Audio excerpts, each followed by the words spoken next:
Assalomu alaykum aziz kuzatuvchilar. Bugun mana 18-iyun soat ertalabki 5 Toshkentda TTZ massivini aylanib yuribman.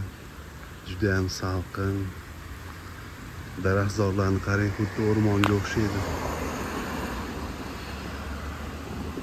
2 soatdan keyin Jahon chempionatidagi o'yin boshlanadi. O'zbekiston o'ynaydi. Shunga hamma tayyorlanib o'tiribdi menimcha. Fursatdan foydalanib O'zbekiston terma jamoasiga albatta g'alaba tilayman. Hamma muxlislarga ham yaxshi kayfiyat tilayman. Eng asosiysi mana bu manzarani ko'rib mazza qiling.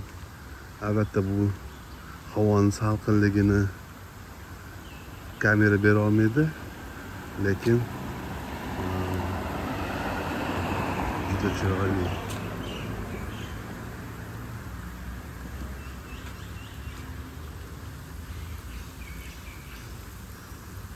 Fontanlar gazonlarni sug'orishyapti ertalabdan.